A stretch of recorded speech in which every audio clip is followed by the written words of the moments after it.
एक बार एक लकड़हारा था जो लकड़ियों को बेचकर अपना गुजारा करता था। उसके पास बिना हत्थे की कुल्हाड़ी थी। उसी से जंगल में से लकड़ियाँ काटता था। धीरे धीरे उसका लकड़ी काटने का काम और बढ़ता गया। एक दिन उसने एक बहुत बड़े जंगल में बहुत सारे पेड़ देखे।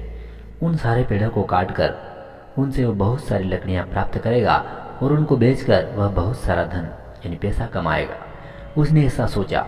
यह दृश्य देखकर जंगल के सारे पेड़ घबराने लगे।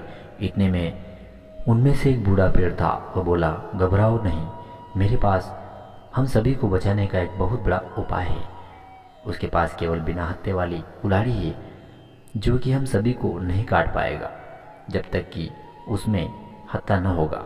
बूढ़े पेड़ की बात सुनकर जंगल के सारे वृक्ष बहुत प्रसन्न होते हैं और वह सभी वृक्ष सारे गम भूल करके अपनी मस्ती में झूमने लगे और प्रसन्न होने लगे।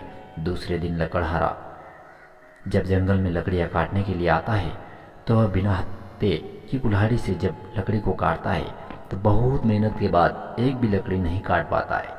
वह निराश होकर अपने घर को लौट जाता है। तभी सारे वृक्ष और खुश होते हैं कि अब लकड़हारा हमारा कुछ नहीं बिगाड़ पाएगा। दूसरे दिन लकड़हारा लकड़ियाँ काटने के लिए उसी जंगल में जाता है। तभी वहाँ पर एक लकड़ी मुस्कुराते हुए लकड़हारे से बोली। उसने कहा, ए लकड़हारा सुन, अगर तू मुझे काट कर तेरी कुल्हाड़ी में अगर हत्था बना ले तो ये सारे पेड़ को काटने में तू कामयाब होगा। यह सुनकर लकड़हारा बहुत ही खुश होता है और उस लकड़ी को काट कर हत्था बना लेता है। और यह दृश्य जंगल में सारे पेड़ देख रहे थे।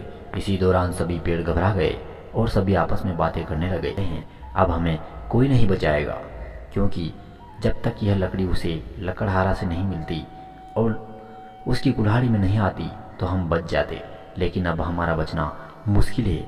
इस तरह लकड़हारे ने जंगल के सारे पेड़ों को काटकर लकड़ियाँ को बेचकर बहुत धनवान बन जाता है। मित्रों, आपने वह कहावत सुना होगा कि घर का भेदी लंका बारे, क्योंकि अगर विभीषण लंका का भेद नहीं देता तो लंका का नष्ट होना मुश्किल था।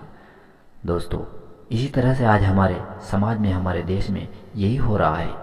हमारे ही देश के, हमारे ही घर के यानी कुछ लोग हमसे ही मिल कर के दुश्मनों से मिल जाते हैं और हमें ही विनाश की ओर ले जाते हैं। दोस्तों, हमेशा एकता बनाए रखें। आज की कहानी को हम यहीं पर विराम देते हैं। मिलेंगे नेक्स्ट कहानी के साथ। तब तक के लिए आप सभी को जय हिंद, वंदे मातरम, जय श्री राधे कृष्ण।